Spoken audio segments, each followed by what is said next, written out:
하나님께서 저에게 주신 말씀은 이사야서 10장 33절부터 11장 2절까지 말씀입니다. 하나님 말씀 같이 교독하시겠습니다. 제가 먼저 읽습니다.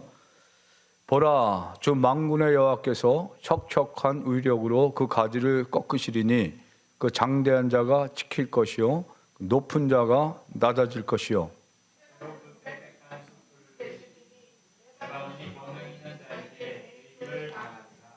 이새의 줄기에서 한 싹이 나며 그 뿌리에서 한 가지가 나서 결실할 것이요 그에 의해 여호와의 영 곧 지혜와 총명의 영이요 모략과 재능의 영이요 지식과 여호와를 경외하는 영이 강림하시리니. 아멘. 같이 기도하겠습니다. 하나님, 주의 말씀을 보기 원합니다. 성령님, 이 시간에 우리의 마음과 생각을 주님께 집중하게 도와주셔서 주의 말씀을 듣고 깨닫는 은혜가 있게 도와주시고 또 말씀을 전하는 자의 입술을 주장하셔서 주의 말씀을 바르게 전할 수 있도록 도와주시옵소서. 감사드리옵고 예수님의 이름으로 기도합나이다. 아멘. 제가 아까 말씀드린 대로 저는 봄을 온몸으로 이렇게 맞이해요. 그래가지고 지금 목소리도 좀 턱턱하고 잘 튀질 않아가지고 코도 좀 맹맹 그런 소리가 나죠. 여러분들이 집중해서 잘 들으셔야 제 목소리를 잘 들으실 수 있을 줄 믿습니다. 오늘 본문은 이사야서예요. 이사야서. 이사야서 하면은 여러분들 어떤 생각 드세요? 야, 그거 어려운 성경인데? 이런 생각 들지 않으세요? 왜냐하면 구약 그 선지서 중에서 가장 긴 성경이에요. 66장까지 있는데 이 이사야서는 구약의 복음서라. 그래가지고 우리가 잘 아는 대로 예수님께서 처녀의 몸에서 태어나실 것, 그죠? 7장에 나오죠. 이사야 7장에. 그리고 예수님에 관한 그런 예언 말씀이 많이 있어요. 오늘 우리가 읽은 말씀도 그런 말씀인데 이 이사야서를 잘 이해하시면은 구약과 신약을 다 통달할 수 있어요. 그러면 66장인데 구약이 몇 권이에요? 39, 27. 신약은 27권이고 구약은 39권. 그래서 이 이사야서를 잘 여러분들이 읽으시면은 은혜 받아요. 근데 이사야서는 선지서도 그렇고 모든 성경은 그 당시 그 배경이 있어요. 역사적인 배경과 상황. 하나님 말씀은 그 역사적인 배경과 상황 가운데서 우리에게 주시는 말씀이기 때문에 그 역사적인 배경과 상황을 알지 못하면은 말씀을 이해하기 어려워요. 그래서 사실은 이사야서는 시간을 가지고 성경 공부할 때 이렇게 천천히 배워야 되는데 이 설교할 때는 좀 부담이 가. 왜냐하면은 너무나 이 정보가 많기 때문에. 그래도 제가 오늘 여러분들에게 짧은 시간에 이사야서를 이해할 수 있는 아주 좋은 그런 설교를 제가 할 테니까 여러분들이 정신 차리세요. 자, 이사야서는 누가 썼어요? 이사야. 이사야는 1장에 보면은 누구의 아들로 나와요? 아모스의 아들 이사야가 지금 보면 유다와 예루살렘에 관해 본 계시라. 유다 예루살렘 하면은 예루살렘 하면 어디예요? 이스라엘의 수도잖아요. 그러니까 요 당시에는 남한국, 북한국 갈라져 있는 상황이라 남한국 유다, 예루살렘. 그러니까 유다, 예루살렘 하면 지금 남한국을 얘기하는 거예요. 근데 북한국 이스라엘도 있죠. 거기는 어디가 수도예요? 사마리아. 근데 이사야가 언제부터 부르심을 받았냐? 여기 뭐 유다 왕 우시야와, 그러니까 우시야 왕 때, 이사야 6장에 그때 이사야가 선지자로 부르심을 받은 거예요. 그래서 요담 왕, 아하스 왕, 히스기야 왕, 그리고 히스기야의 아들 므낫세 때까지 사역을 했다고 그렇게 기록되어 있어요. 그래서 이사야는 가장 위대한 예언자 중 한 사람이지만 가장 위태로운 시대에 하나님께 부르심을 받았어요. 왜냐하면은 이 당시는 아시리아라고 하는 나라가 가장 센 나라였어요. 오늘날 전 세계 가장 센 나라가 어디예요? 우리가 사는 미국이라고 그러는데 중국이 자꾸 도전을 하니까 미국이 중국을 지금 누르려고 막 또 그러잖아요. 항상 시대마다 강대국이 이렇게 바뀌어가요. 미국 이전에는 영국, 그죠? 그리고 옛날에 소련. 그러니까 이 상황이 지금 그런 상황 가운데 있었는데 지금 10장 5절에 무슨 말씀이 있냐면 아수르 사람은 하있을진저 그는 내 진노의 막대기요 그 손의 몽둥이는 내 분노라. 이사야 선지자를 통해서 하나님이 지금 아수르 사람에게 얘기하는 거예요. 근데 여기 보면 하나님이 뭐라 했어요? 아수르가 하나님의 진노의 막대기래. 그리고 또 하나님 손에 몽둥이래. 예? 이게 무슨 얘기예요 지금? 하나님은 역사적으로 보면 항상 이스라엘 백성들을 다스리실 때 주위에 강대국들을 사용하셔서 다루셔.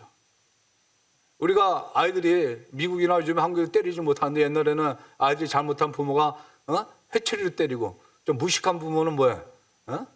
몽둥이로 때리고 있잖아요. 지금 하나님께서 아수르가 하나님의 막대기고 또 분노의 몽둥이라는 거예요. 왜? 이스라엘 백성들, 그러니까 남왕국 유다, 북왕국 이스라엘 모든 백성들 얘기하는 거예요. 하나님을 제대로 섬기지 못하고 우상을 섬기고 정의를 행하지 못하고 불의를 행하고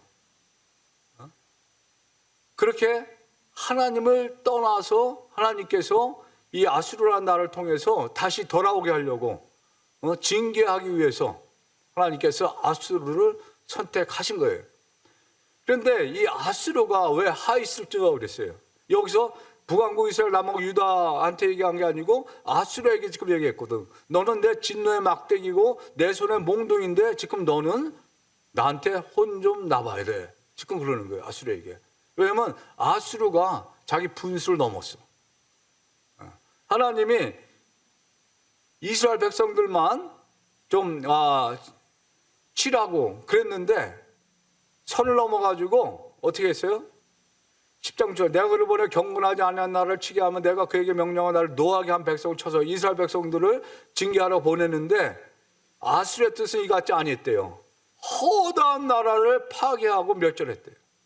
아수르가 그 당시 수많은 나라. 그래서 8절에 보면 이렇게 돼 있어요. 그가 이르기를 아수르가 이르기를 내 고관들은 다 왕들이 아니에요. 그러니까 자기 신하들이 이제 다 왕들이 아니에요. 왜? 다 점령했으니까 그 작은 나라의 왕들이 자기 신하야 다. 하나님이 지금 아수르에게 너 선을 넘었다. 내가 지금 내 백성만 좀 혼 좀 내주라고 그랬는데 왜 네가 하나님이나 된 것처럼 왜 모든 나라들을 그렇게 했느냐. 지금 그렇게 얘기를 하시는 거예요. 그래가지고 이 당시에 북왕국, 남왕국 이렇게 갈라져 있는데 아시리아가 지금 다 먹은 거예요. 그래가지고 지금 북이스라엘도 아시리아에 속해버렸어요. 유다만 남은 거죠. 그래서 우리가 이제 왕정시대를 사울부터 솔로몬까지 보는데 그리고 솔로몬부터는 솔로몬 사후에 나눠졌잖아요. 그죠? 북왕국, 남왕국으로. 그래서 북왕국 이스라엘은 주전 722년에 아수르의 멸망을 당했어요. 그리고 남왕국 유다는 오래 같이 좀 더. 그러다가 바벨론에게 주전 586년에 멸망을 당했어요. 그러면서 하나님이 10장에 보면은 이렇게 기록했어요. 그의 숲과 기름진 밭의 영광이 전부 소멸되리니. 지금 어느 나라를 향해서 얘기하는 거예요, 이게? 아수르를 향해서. 그의 숲에 남은 나무에 수가 희소하여 아이라도 능히 계수할 수 있으리라. 지금 대한민국 남한에 큰 산불이 났는데 아마 이런 상황일 거예요. 하나님께서 지금 삼림의 숲에 비를 들어가지고 아수르가 이렇게 될 것이다. 망할 것이다. 그러면서 또 계속해서 삼림의 비를 드는 거예요. 보라, 좀 만군의 여호와께서 성력한 위력으로 그 가지를 꺾으시리니. 누구의 가지를 꺾어요? 아수르. 그 장대한 자가 찍힐 것이고 그 높은 자가 낮아질 것이고. 아수르에 대해서 계속해서 하나님이 말씀하시는 거예요. 자, 한번 이사야 10장 34절 같이 읽어봅시다. 새로 그 빽빽한 숲을 베시리니 레바논이 저 새는 뭐를 얘기해요? 새. 도끼 뭐로 만들어요? 도끼. 도끼로 숲을 다 배신되는 거예요. 근데 여기 레바논이라고 했잖아요. 지금도 레바논 나라가 있잖아요. 제가 이 레바논을 가봤어요. 그리고 레바논 이 산도 가봤어요. 옛날에 시리아 우리 선교사님 있을 때. 진짜 백향목이 쫙 뻗었어요, 이렇게. 그런데 이 레바논은 성경에서 아수르 사람을 가리키는 거예요.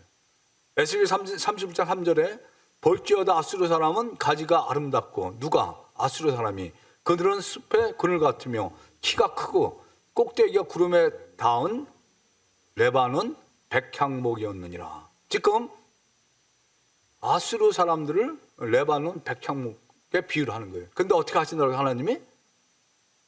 다 태워버리고 다 찍어버린다는 거예요. 그래서 어떤 학자가 이렇게 얘기했어요. 삼림의 비유가 다시 등장한다. 아까 불탄 나무들을 보여줬잖아요. 근데 지금은 톱에 잘리는, 도끼에 찍히는 그 나무들 보여주는 게, 그 삼림은 아수르이다. 벌목하시는 이는 주 만군의 여호와 하나님이시다. 도끼 찍는 소리가 온 숲에 울려 퍼진다. 큰 나무, 작은 나무 할 것 없이 도끼에 두 동강이 난다. 이게 10장 마지막 절인데, 근데 대비적으로 반대로 10장 1절에는 나무 하나가 나와. 어떤 나무? 밑둥이 잘린 나무 하나가 나와. 같이 읽어봅시다. 이새의 줄기에서 한 싹이 나며 그 뿌리에서 한 가지가 나서 결실할 것이요. 그랬어요. 이 줄기는 가지가 아니고 남은 구루터기. 구루터기. 제가 금요일날 우리 아이들이 봄방학이라 데리고 저 던대하고 퀸틴인데 가면은 야산이 있더라고. 거기 갔는데 저렇게 나무를 톱을 켜놨어요. 저 구루터기에 저게. 구루터기. 그래서 공동번역에서 뭐라고 했어요? 이 새 구루터기에서 햇순이 나오고 그 뿌리에서 새싹이 돋아난다. 그랬어요. 자, 이새라는 나무가 있나요? 우리가 사과나무는 알겠는데 이새나무가 있나? 이새는 사람 이름이죠. 그건 나무와 비유로 한 거예요.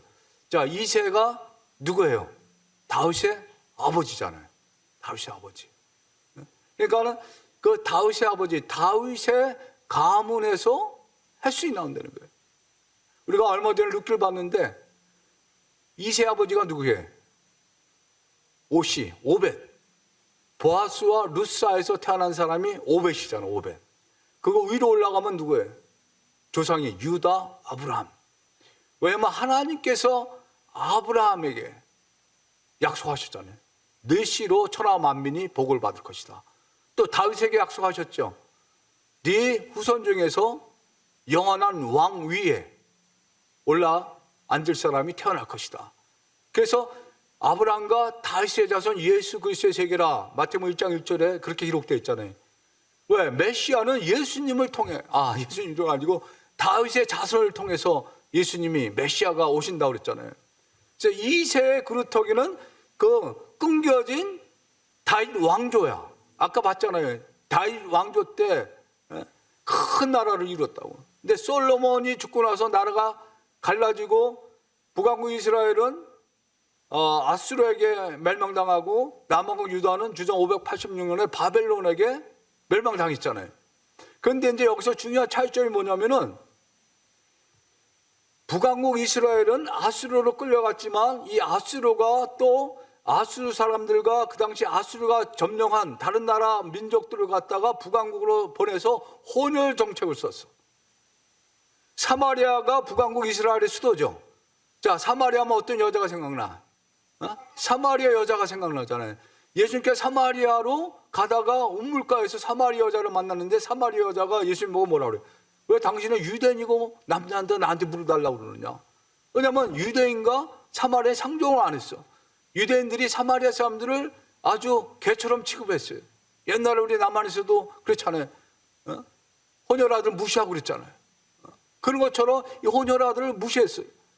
근데 남왕국 유다는 주전 586년에 바벨론에게 멸망했는데 바벨론으로 포로들을 다 끌고 가죠. 근데 이 바벨론은 혼혈 정책을 안 썼어요. 그래가지고 바벨론으로 포로로 끌려간 사람들이 거기서 자기 공동체를 이루면서 오씨는 오씨 가문 그대로, 김씨는 김씨 가문 그대로 혈통을 유지하고 계속 있었어요. 그러니까 여기에 하나님 놀라운 섭리가 있는 거예요. 메시아가 어디서 나온다 그랬어요? 유다 지파에서, 남한국 유다 지파에서, 남한국 유다 지파에서, 이세 줄기에서 다윗의 후손으로 메시아가 온다고 했잖아요. 북에서 나온 게 아니고 남에서 나온 거예요. 그러니까 하나님이 철저하게 남한국 유다가 멸망을 당하고 다 사람이 죽어도 그 바벨론 포로로 잡혀갔어도 그 다윗 지파 그 혈통을 계속해서 보존시킨 거예요. 저 아수르가 북왕국 쳐들어왔을 때 남한국 유다도 쳐들어왔거든. 그때 망할 수 있었어요. 그렇지만 하나님의 섭리 가운데서 남한국 유다를 하나님이 아수르로부터 보호해 준 거예요. 왜냐하면 메시아가 유다 지파로부터 나와야 되니까. 이게 하나의 섭리야. 그러니까 우리가 세상 살아가면서 어느 때 힘들고 어려운 일들이 많이 있잖아요. 망할 것 같고 죽을 것 같잖아요. 근데 하나님께서 한번 택하신 백성은 하나님 버리지 않으셔. 징계하시고 또 야단치셔서 대로 돌이키시고 또 말 안 들으면 또 하나님이 참으셨다가 기다리셨다가 또 때가 되면 하나님이 또 다시 부르시고 포기하지 않으신 하나님의 열심이 지금 이 유다 백성들에게 있는 거예요. 거기 구루터기에서 새싹이 나올 것 같아요? 아까 봤잖아요. 도저히 불가능한 거. 그런데 이사야가 예언한 지 700년 후에 예수님께서 어느 지파에서 나왔어요? 다윗 지파에서. 요셉도 마리아도 다 다윗 지파의 사람들이라고 마태복음에 나오잖아요. 이게 놀라 하나님의 섭리가 있는 거예요. 르기 마지막 절에 오벳은 이새를 낳고 이새는 다윗을 낳았더라. 제가 먼저 르기 설교할 때 그랬잖아요. 이 르기가 성경에 없어도 그냥 이어져. 사사기에서 사무엘상으로. 근데 여기 왜 들어가요? 이 족보 때문에 들어가는 거예요. 다윗 때문에. 우리 창세기 38장도 유다 다말 사이에서 베레스가 났다고 그랬잖아요. 그 앞에 보면은 누가 요셉이 형들의 시기로 이제 애굽으로 팔려가는 게 나오잖아요. 37장 또 39장. 38장이 없어도 이야기가 더 순조롭게 이어지는데 왜 38장이 거기 꼭 들어가? 거기 유다와 다말에게서 베레스가 태어나야 되기 때문에, 그래야 메시아 예수 그리스도가 그래야 오시기 때문에 그렇게 하나님께서 그렇게 집어넣으신 거예요. 오벳은 이새를 낳고 이새는 다윗을 낳았더라. 제가 이제 나무를 이렇게 좀 이렇게 연구하다 보니까 조금, 야, 새싹이 어떻게 나오나 이렇게 추운 겨울에, 그죠? 근데 놀라워 이게. 이 나무들이요, 겨울을 준비하기 위해서 입을 다 떨어뜨리고 수분을 다 뺀대. 수분이 많으면 얼어버리잖아요. 그리고 그 다음에 봄이 되면은 새싹을 내야 되잖아요. 근데 새싹이 나오면 추울 때 어떻게 돼요? 잘못되잖아요. 그러니까 저 겨울 눈이라고 나무에 보면은 톡 튀어나온 데가 있대. 어떤 건 저런 식으로 저기 안에 새싹이 들어가 있다는 거예요. 보호해 준다는 거예요. 그러니까 봄이 되면 저게 터지면서 새싹이 나오는 거예요. 그러니까 봐요. 예수님, 그 유다 지파, 다윗 지파, 그 메시아가 오는 그 길을 하나님이, 우리가 이제 역사를 쭉 보세요. 아까 얘기했잖아요. 아수르, 바벨론, 그 다음에 어떤 나라가 또 특세예요? 페르시아, 오늘날 이란이. 또 그 다음에 뭐예요? 그리스, 알렉산더 대왕. 그리고 예수님 당시는 누구예요? 어떤 나라? 로마. 계속 외세 침입을 당했어요. 그런데도 불구하고 하나님이 계속해서 유다, 다윗 지파를 계속 보호하신 거예요. 왜? 거기에서 메시아 예수 그리스도가 태어나야 되니까. 그래서 현대인의 성경은 이렇게 이거를 풀어서 설명했어요. 같이 한번 읽어보세요. 시작. 다윗 왕조의 혈통은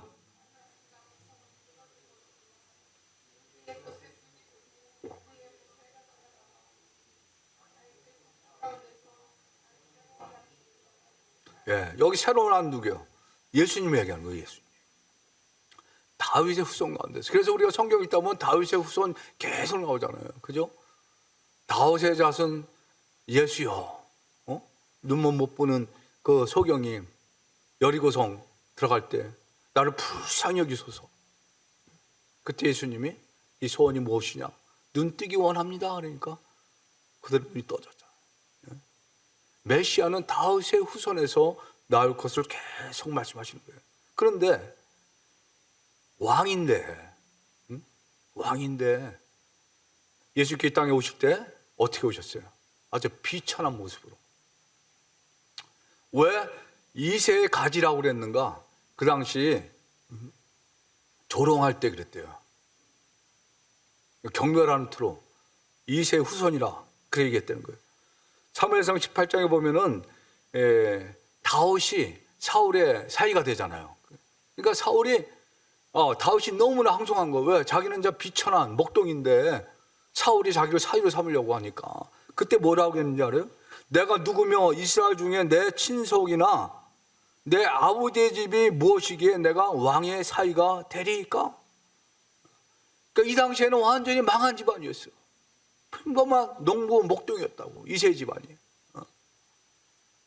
그러니까 하나님은 비천한 그런 상황에 있는 그 이세 집을 다시 이렇게 세우는 거예요. 또 예수님이 태어날 때 이사야 53장 2절에 이 이사야 53장은 고난받는 메시아, 예수님이 가는 그 이야기잖아요. 같이 한번 읽어보세요. 그는 주 앞에서 자라나기를 연한 순 같고 마른 땅에서 나온 뿌리 같아서 고운 모양도 없고 풍채도 없은 줄. 누구 얘기하는 게 지금? 예수님을 얘기하는 거예요. 앞으로 오실 메시아는 주 앞에서 자라나기를 연한 순 같아요. 연한 순. 자, 그 연한 순, 그 들토끼가, 산토끼가 와서 딱 따먹어버리면 어떻게 돼요? 그냥 끝나는 거 아니에요. 끝나는 거 아니에요. 근데 하나님이 연한 순처럼 태어나게 하시지만 지켜주신 거예요. 그리고 53장 2절에 보면은 또 이렇게 돼 있어. 그는 멸시를 받아 사람들에게 버림을 받았으며 간고를 많이 겪었으며 질고를 아는 자라. 마치 사람들이 의해서 얼굴을 가리는 것 같이 멸시를 당하였고 우리도 그를 기이 여기지 아니하였대. 그러니까 사람들에게 예수님이 멸시를 당해서 버림을 당했다는 거예요. 우리가 알잖아요. 예수님께서 멸시당하고 버림당하고 십자가에 죽으셨잖아요. 근데 예수님이 그렇게 비천한 가문과 비천한 모습으로 이 땅에 오실 것을 구약의 예언서에서 이사야서에서 계속 얘기하는 거예요. 근데 우리가 잘 아는 대로 예수님이 베들레헴에서 태어났지만 어디서 자랐어요? 나사렛. 이게 다 하나님 말씀이 다 구약에 예언되는 거예요. 베들레헴에서 태어나기 위해서 가신 거예요. 그러다가 또 나사렛이라는 곳에 와서 살아야 되니까, 갈릴리 북쪽이니까. 근데 요한복음 1장에 보면은 빌립이 예수님을 먼저 만나요. 그러니까 내가 메시아를 만났다고 나다나엘이라고 하는 사람에게 전도를 해요. 야, 너 한번 예수님 만나볼래? 그러니까 나다나엘이 뭐라고 그랬냐면은 나사렛에서 무슨 선한 것이 날 수 있느냐. 그러니까 그 당시 나사렛은 굉장히 천시받는 지역이 있었어요. 왜냐하면 그 갈릴리 북쪽 지역은 이사야에서도 나오는데 외세 침입이 많았거든요. 그러니까 혼혈아도 많았어. 우리 옛날에 그 북한, 그 중국, 러시아 그 국경 지역에 있는 사람들은 그런 사람들 많잖아요. 그러니까는 예수님의 가문도 그렇고 이 당시에, 그리고 지역도 그렇고 예수님 자신도 그렇고 사람들이 볼 때 아무 흠모할 만한 것이 없고 따를 만한 것이 없는 그런 상황 가운데서 예수님이 오신 거예요. 오늘날 우리 대한민국 이제 이시조선이 다 끝났지만 이시조선의 마지막 왕이 누구예요? 누가 우리 알아요? 그 사람들? 그 후손도 알아요? 똑같이 다 평범하지. 어떤 사람은 아마 돈이 없어서 쓰레기 주는 사람도 있을지 몰라요. 그렇게 몰락한 왕가, 다윗 왕가에서 하나님이 다시 예수 그리스도를 이 세상의 왕이 아니고 영원한 하나님 나라의 왕으로 부르신 거예요. 그 후손도 알아요? 다윗이 아내 데려오기를 좀 주저하잖아요. 왜냐하면 자기가 정언했지만 자기가 자문하지 않는데 마리아의 배가 불러오니까 저 여자가 분명히 다른 남자하고 바람 폈구나 해서 끊으려고 할 때 천사가 나타나가지고 뭐라고 해? 다시 자손 요셉아, 네 안에 마리아 데려오기를 무서워하지 말라. 그에게 잉태된 자는 성령으로. 그러니까 사람의 씨로 된 것이 아니고 하나님의 씨로 지금 잉태된 것이다. 이건 구약의 말씀을 이루기 위해서. 그러니까 요셉이 그 말씀을 알아듣고 가서 말을 들어오잖아요. 그리고 아기를 낳기까지 동침하지 아니었다라고 그래요. 성령으로 된 것이라. 그래서 예수님은 100% 하나님이시면서 100% 인간이신 거예요. 그래서 이사야 11장 2절에 뭐라고 되어 있어요? 그의 위에, 누구예요? 메시아 위에, 예수님 위에 여호와의 영, 곧 지혜와 총명의 영이요, 모략과 재능의 영이요, 지식과 여호와를 경외하는 영이 강림하시니 뭐예요? 이게 바로 성령님이라는 거예요. 성령님. 그리스도는 헬라 말로 기름 부음 받은 자, 히브리 말로 메시아예요. 기름 부음, 이건 뭐예요? 이거 성령의 기름 부음을 얘기하는 거예요. 예수님께 성령으로 잉태되셨죠. 또 예수님께서 이제 요단강에서 세례 침례를 받으실 때 하늘에서 비둘기같이 성령이 임하셨다고 그랬어요. 그래서 하늘에서 또 어떤 소리가 들렸어요? 이는 내 사랑하는 아들이요. 그러면서 하나님이 인치신 거예요. 성령으로 예수님에게 풍성하게 임한 거예요. 그래서 예수님께서는 성령으로 잉태되셨고, 성령으로 기름 부음 받으셨고, 또 성령으로 인치심을 받고, 성령으로 인도하셔서 마귀에게 40일 동안 또 시험 받으시고, 시험에서 이기신 후에 성령의 능력으로 살고 시작했잖아요. 그리고 성령의 능력으로 수많은 병자와 귀신들을 쫓아내고, 복음을 땅까지 증거하라고 또 제자들에게 성령을 부어주셨잖아요. 예수님께서 십자가 돌아가실 때도 성령의 인도하심 따라서 십자가에서 자신의 몸을 들이셨다고 히브리서 9장 14절에 그렇게 기록되어 있어요. 그래서 성령의 능력으로 또 예수님이 부활하신 거예요. 예수님 누구세요? 하나님이시면서 또 사람이신데 왜 인간의 몸으로 오셨어요? 우리 죄인들을 구원하시기 위해서 오신 거예요. 저는 미국에 와서 교회를 다니기 시작했어요. 그리고 예수님을 믿었는데 처음 저에게 전도한 분이 저한테 물어보는 거예요. 미사오는 죄인인 것을 믿네. 그래서 저는 믿는다고. 왜? 내가 내 속을 들여다보니까 진짜 악해. 죄인이야. 나쁜 짓 안 가르쳐줘도 하지 말라고 하는 것들을 내가 계속해서 하고 싶은 욕망이 생긴 걸 나는 믿기 전에도 알았어요. 그래서 그렇게 안 살려고 해도 안 바뀌는 거예요. 내 마음을 내가 못 바꿔. 그래서 나는 죄인인 줄 알았어요. 그래서 교회로 간 거예요. 근데 예수님을 믿으면은 내 죄를 용서함 받고 구원받고 하나님의 백성이 된다는 거예요. 근데 그게 안 믿어지는 거예요. 아니, 내가 하나님은 믿겠는데 예수님을 나의 하나님으로 이게 예수님이 어떻게 하나님이지? 수많은 사람들이 그래요. 교회 나오면서 하나님은 믿는데 예수님은 안 믿어져. 근데 예수님을 믿지 아니하면은 우리가 죄의 문제를 해결할 수가 없어요. 구원을 받을 수가 없고 또 하나님께 나갈 수가 없어. 예수님이 누구신가를 분명히 알아야 돼. 근데 제가 성경을 공부하면 공부할수록 계속해서 구약에서도 계속해서 그 메시아 예수님에 대해서 계속 나옵니다. 모든 성경이 깊이 파고 들어가면은 이사야서는 뭐예요? 선지서잖아요. 그 당시 그 역사적인 상황 가운데서 그 당시 사람들에게 주신 말씀이지만 또 이거 예언서이기 때문에 앞으로 일어날 일을 또 여기서 예언을 한 거예요. 이세줄기에서 나온 그 메시아가 성령으로 잉태되시고 또 처녀의 몸 마리아에서 태어나셔서 영원한 왕으로 이 땅에 오셔서 모든 죄인들을 구원하실 것이다. 그래서 로마 3장 23절에 왔어요. 모든 사람이 죄를 범하였음에 성경 뭐라고 얘기해요? 모든 사람이 다 죄인이라는 거예요. 하나님의 영광 이르지 못한다고 그랬어요. 그리고 죄 삭은 사망이라고 그랬어요. 그렇기 때문에 우리가 죽는 거예요. 우리 몸은 눈에 보이니까 죽는 걸 알지만 우리 영혼은 눈에 보이지 않으니까 내가 죽었는지 안 죽었는지 모르지만 안 믿는 사람은 영혼이 다 죽은 거예요.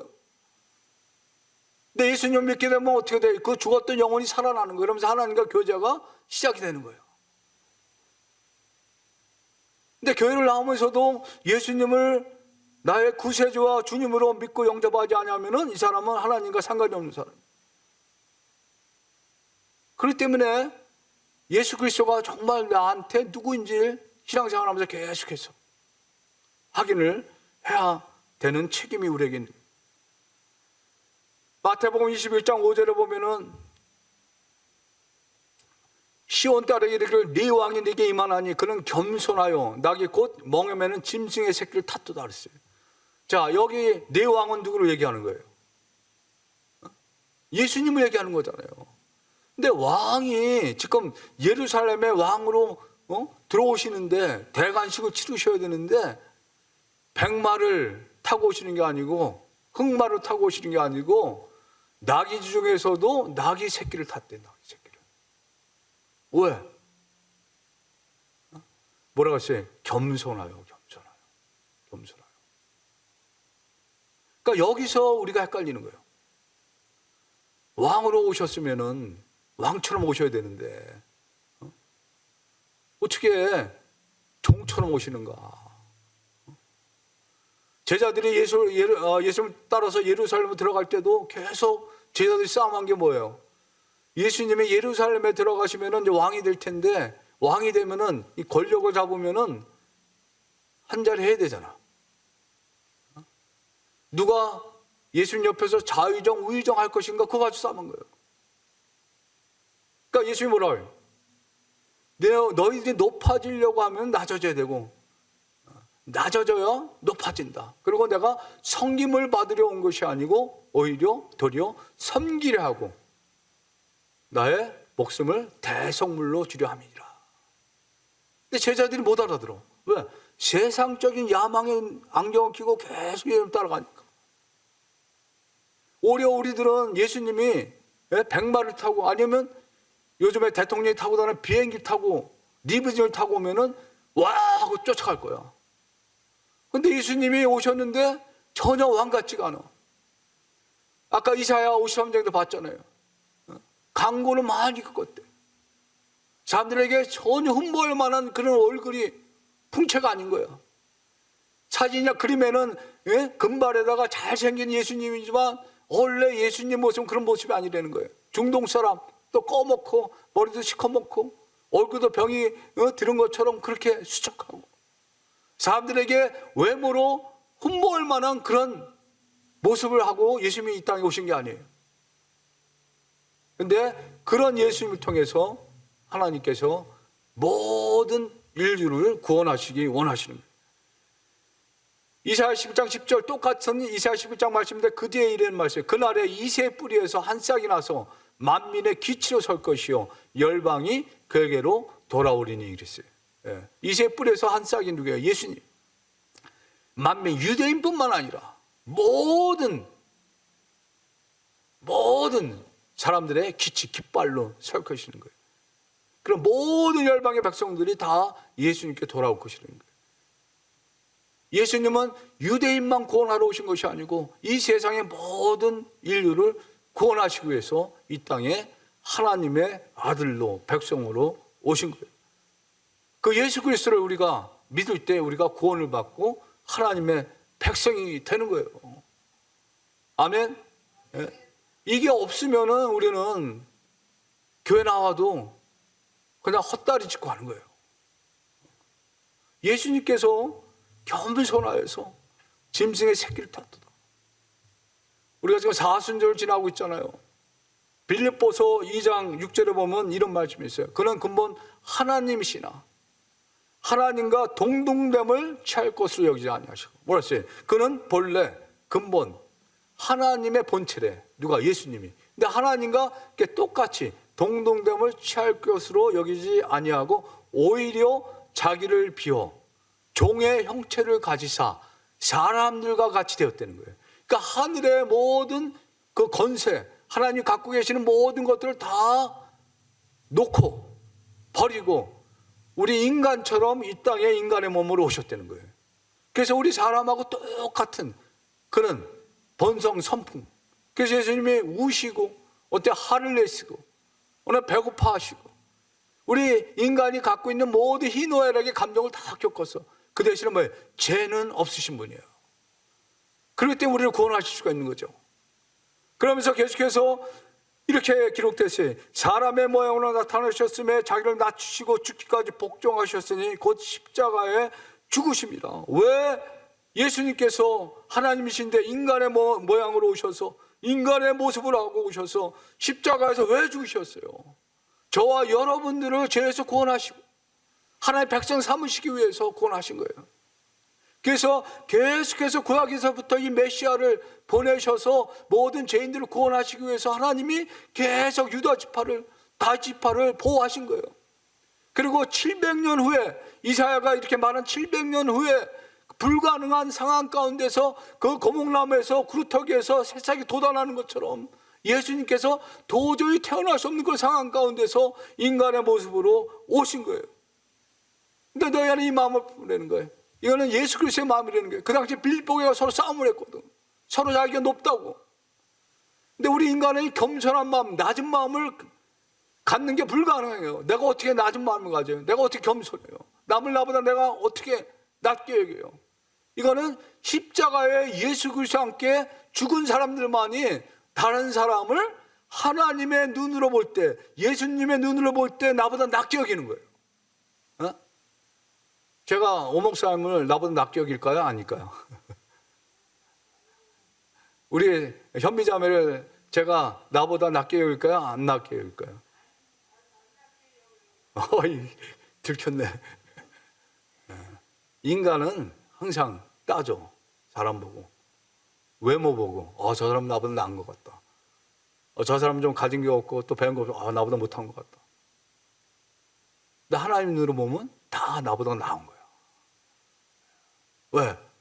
하나님이 예수님의 생명을 바꿀 만한 귀한 사람이기 때문에 나보다 나은 거예요. 이건 도저히 우리 인간으로서는 가질 수 없는 생각이죠.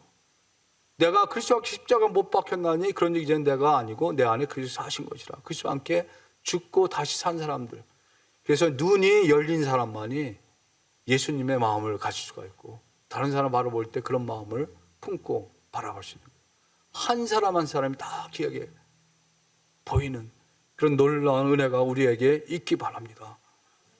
십자가는 기독교 신학의 핵심이고 신앙의 핵심이에요.